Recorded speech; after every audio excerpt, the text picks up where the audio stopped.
Olá, bem-vindo à Luterana Floripa. Que bom que você reservou alguns minutos do seu dia para estar com Deus e ouvir da sua palavra.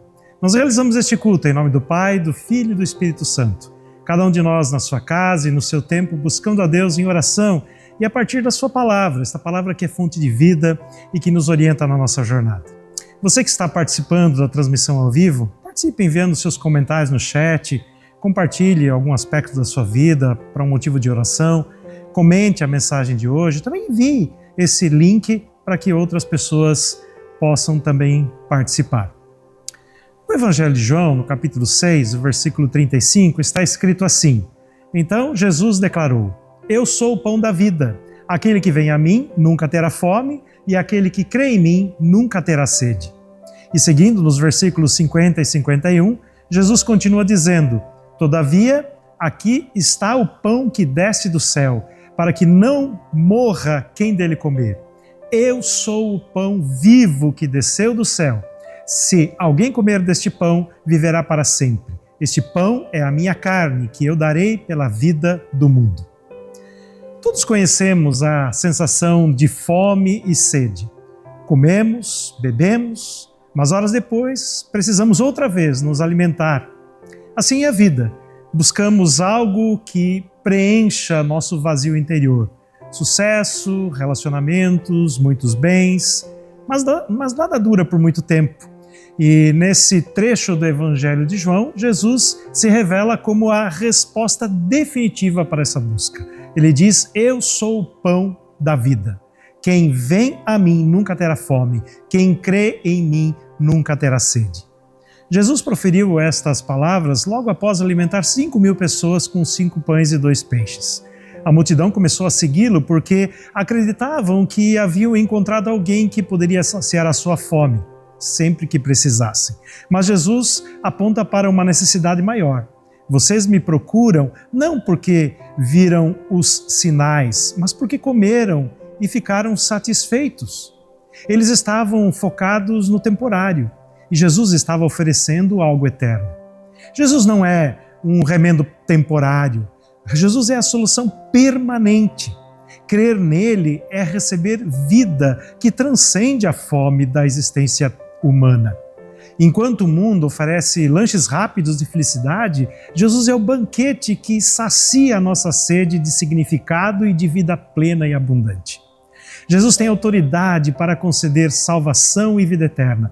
Ele fez isso por meio de sua obra na cruz. Mas é necessário crer e aceitar que Jesus morreu pelos nossos pecados e ressuscitou no terceiro dia para nos conceder a vida eterna por sua graça e misericórdia.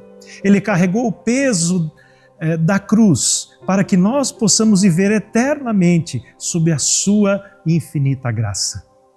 Quero convidar você a orar comigo. Senhor, obrigado por tua misericórdia, obrigado por teu perdão, obrigado, Senhor, pela solução definitiva para o problema do pecado. Obrigado pelo perdão eterno que o Senhor nos concede e que assim possamos sempre de novo nos voltar para Ti, confessando os nossos pecados e recebendo o teu perdão e a tua graça. Obrigado pela salvação, obrigado pela vida. E assim, Deus, nos renova a cada dia, em nome de Jesus. Amém. Antes da mensagem de hoje, nós vamos ouvir uma música que diz: Posso crer no amanhã, porque Jesus vivo está.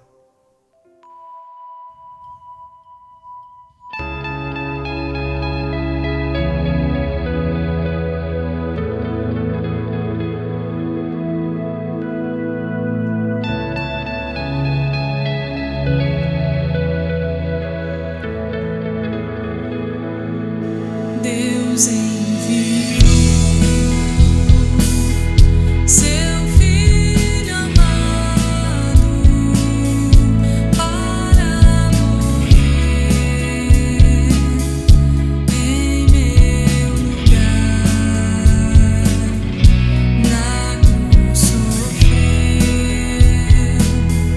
por meus pecados, mas o seu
Estamos nesses dias que antecedem a Páscoa de 2025, meditando e refletindo na oração que Jesus fez um pouco antes da sua crucificação. Oração essa registrada no capítulo 17 do Evangelho de João. A hora da morte e ressurreição de Jesus Cristo está próxima. E esta oração de Jesus é um momento íntimo entre ele e o Pai, mas uma oração que revela o grande amor de Cristo por cada um de nós. Uma oração que Jesus fez ao Pai, mas que tem como foco a vida de cada um de nós. Ainda que Jesus esteja principalmente orando por si, o horizonte maior dos seus pedidos são os seus discípulos, eu e você.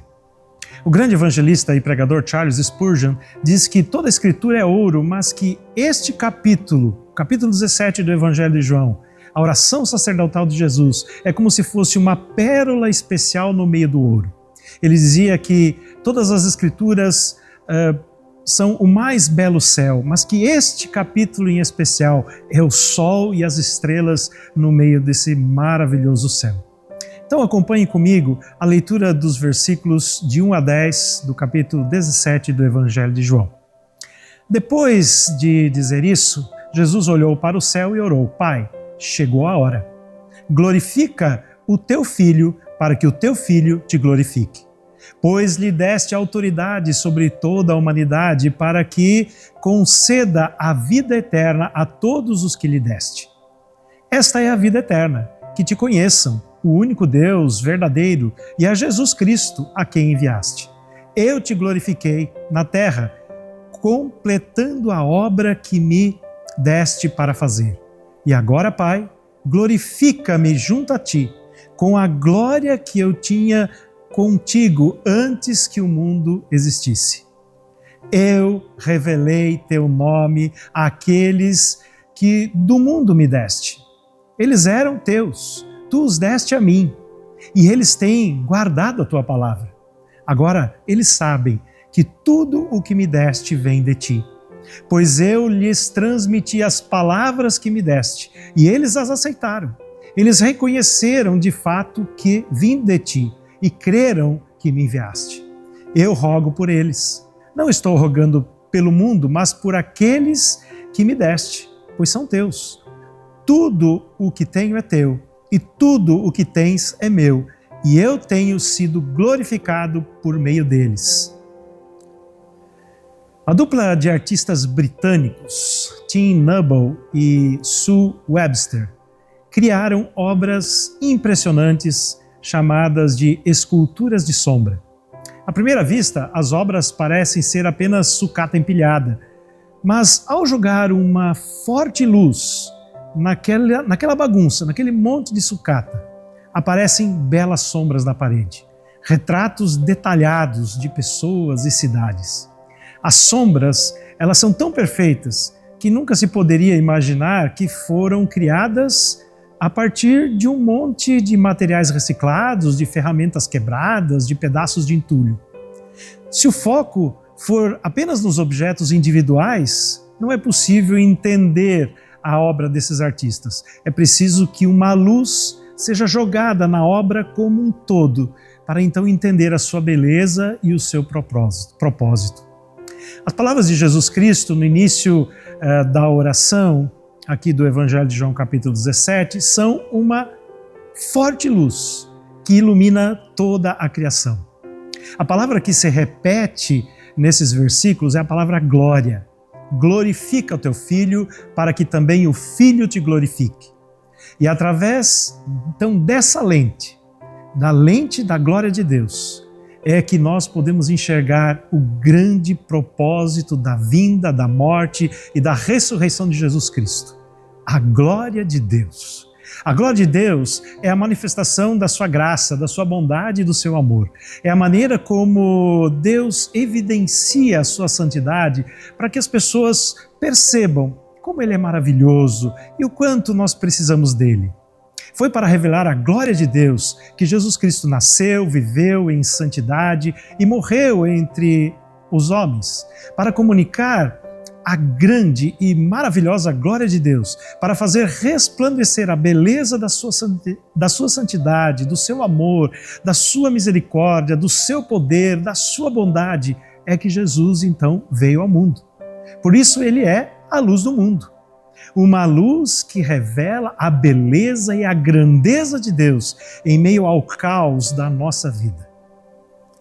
Estava chegando a hora onde, através da humilhação da sua morte na cruz, Deus seria glorificado como um Deus de bondade e amor, um Deus santo, justo e bom, que oferece ao mundo o seu perdão e a vida eterna. A salvação, então, não é um acidente, não é um acontecimento aleatório, mas é o resultado de um plano intencional de Deus. Jesus assumiu a nossa culpa para que pudéssemos contemplar a glória de Deus e sermos impactados por ela, nos tornando assim conhecedores da sua graça, do seu perdão e do seu amor. Em uma sociedade como a nossa, que idolatra famosos, a noção de glória é bem diferente. É o craque de futebol, é a bela atriz de novela, são os ricos e poderosos que acabam sendo capas de revistas ou têm seus perfis no Instagram com milhares de seguidores, porque, de certa forma, o ser humano deseja enxergar uma beleza que excede a sua rotina do dia a dia. Então, desejamos e fingimos ser aquilo que não somos. Desejamos ser merecedores de louvor, queremos ser aplaudidos por quem somos, queremos ser aceitos do jeito que somos, queremos uma glória que nos satisfaça, que seja para nós mesmos. Mas a palavra de Deus afirma categoricamente: pois todos pecaram e estão destituídos da glória de Deus. Por nós mesmos, com o nosso esforço, não podemos enxergar a sua glória, não podemos refletir a sua glória, não podemos compreender a sua glória. E pior, não queremos glorificar aquele que é digno de toda a glória. O coração humano, ele naturalmente clama: eu quero ser glorificado. Mas não glorifica a Deus. Então, como é que nós podemos conhecer a glória de Deus? A resposta está no 2º e no 3º versículo do texto. Jesus Cristo tem toda a autoridade e todo o poder para conceder vida eterna. Vida eterna. Vida eterna a todas as pessoas. E a vida eterna é esta, diz o texto: que conheçam a Ti, o único Deus verdadeiro, e a Jesus Cristo que enviaste. A palavra conhecer, na língua grega, como se apresenta neste versículo, transmite a ideia de uma relação íntima, não apenas de um mero conhecimento intelectual. Cristo nos convida para um relacionamento de aliança e amor. Não é um convite apenas para conhecermos algo sobre o que Ele é, mas para nos unirmos em um relacionamento para a vida eterna. Essa vida que nos transforma e nos faz cada vez mais conectados com Ele. Jesus diz na sua oração que Ele glorificou a Deus na terra, completando a obra que Ele recebeu para fazer. Ele ensinou, curou, amou, morreu e ressuscitou. A ressurreição, então, é a confirmação de que o seu sacrifício foi aceito e assim Ele conquistou a nossa salvação. Como nos diz também o apóstolo Paulo na carta aos Romanos, no capítulo 4, versículo 25, Ele foi entregue à morte por nossos pecados e ressuscitou para a nossa justificação. Então a nossa salvação não depende de nós, ela é garantida por Jesus Cristo, que não deixou nada incompleto. Ele é o autor e consumador da nossa fé, como nos diz Hebreus no capítulo 12, versículo 2. A nossa salvação é um presente que nos une ao Pai e ao Filho. Não somos salvos por nossas obras, mas pela obra de Cristo na cruz, salvos para um relacionamento com Ele, para sermos cheios da sua glória. Assim Cristo ora por cada um de nós. A partir do versículo 6, dizendo que com sua vida Ele revelou quem Deus é e que agora, ao tornar o Pai conhecido por cada um de nós, por seus discípulos, podemos aceitar o perdão dos nossos pecados e ser então participantes da sua glória eterna. A nossa fé, assim, é a resposta à obra de Cristo. E é somente através da fé que recebemos a salvação que Cristo conquistou na cruz. A salvação, assim, é um dom de Deus, não é uma conquista humana, não é glória humana, é glória de Deus que se manifesta na terra. E Jesus então ora por nós, garantindo que a sua vitória seja aplicada nas nossas vidas. Ele continua intercedendo por cada um de nós, como nos diz também Romanos capítulo 8, versículo 34. Quem os condenará? Foi Cristo Jesus que morreu, e mais, que ressuscitou e está à direita de Deus e também intercede por nós. Então Jesus não apenas iniciou, mas ele concluiu a nossa redenção e continua intercedendo por você e por mim, para que nós possamos conhecer a glória de Deus. A sua oração, em João capítulo 17, mostra que Ele nos ama, que Ele intercede por nós e que Ele nos chama para uma vida de intimidade com Deus.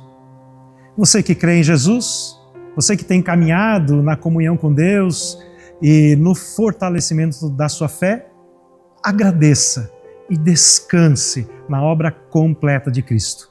Viva para conhecer cada vez mais a Deus e a sua glória.